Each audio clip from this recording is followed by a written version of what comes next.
Hello বন্ধুরা, কেমন আছেন? আশা করি সবাই ভালো আছেন। আজকে আপনাদেরকে একদম সহজ নিয়মে প্লাজো কাটা শেখাবো। তো অবশ্যই ভিডিওটা দেখবেন, দেখলে খুব সহজেই শিখতে পারবেন।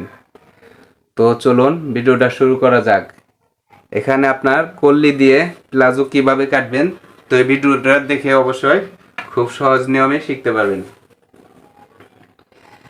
প্রথমে আপনার কাপড়টা দুই ভাঁজে ভাঁজ করবেন, খোলা মাথাটা সামনে রাখবেন। তারপর যতটুকু কাপড় থাকবে সম্পূর্ণ কাপড় এভাবে ডাবল ভাঁজ করবেন। এভাবে ডাবল ভাঁজ করবেন। দেখেন, এই যে বন্ধ সাইডটা আপনার পাশে রাখবেন আর খোলা সাইডটা সামনে রাখবেন। এখানে এক পার্ট আরেক পার্টের উপরে রাখবেন। দেখেন,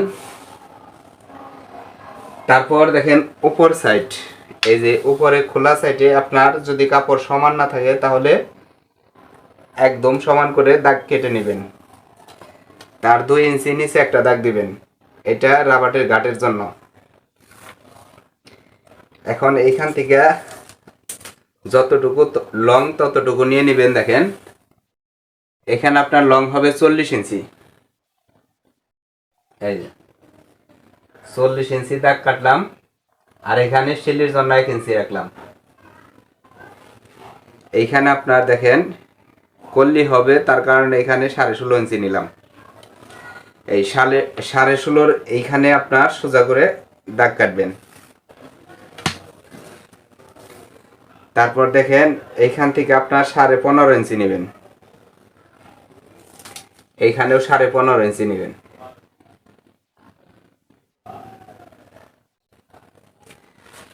এখন নিচে দাগ দিয়ে নেবেন। এই যে নিচে সোজা করে দাগ কাটবেন, এই যে এখানেও সোজা করে দাগ কাটবেন।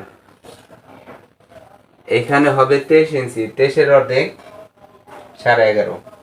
এই যে 11.5 ইঞ্চি নেওয়ার পরে এইখানে আপনারা দেখেন 1 ইঞ্চি কাপড় বাড়তি নেবেন। তারপর এই কাপড়টা এখানে সোজা করে দাগ কাটবেন। এখন এই যে হাইয়ের যে দাগটা, এই হাইয়ের দাগের থেকে স্কেলে যে বাহিরের যে দাগটা, এখানে সোজা করে দাগ কাটবেন। এখন দেখেন দাগ কাটা হয়ে গেল। এখন এই যে নিচের অংশ এইভাবে কেটে নেবেন। এই যে তারপর এখানে এই যে বাহিরের যে চকের দাগটা, এই দাগের উপর দিয়ে কেটে নেবেন। তারপর এইখান থেকে এই যে দাগ অনুযায়ী কেটে নেবেন। উপরে যে বাড়তি কাপড়টা থাকবে, এই কাপড়টা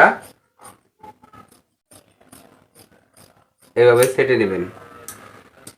এখন দেখেন এইখানে কল্লির জন্য এইখান থেকে দেখেন এখানে 4 ভাঁজে ভাঁজ করা আছে কল্লির জন্য।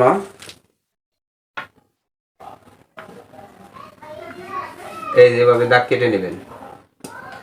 তারপর এইভাবে কাটবেন আর এইখান থেকে এইভাবে কাটবেন। তো হয়ে গেল বন্ধুরা, অবশ্যই বুঝতে পারছেন। আর যাদের বুঝতে সমস্যা হবে অবশ্যই কমেন্ট করবেন। ধন্যবাদ বন্ধুরা, সবাই ভালো থাকবেন। আর যদি ভিডিওটা ভালো লাগে অবশ্যই চ্যানেলটিকে সাবস্ক্রাইব করবেন আর বেশি বেশি করে শেয়ার করে দিবেন।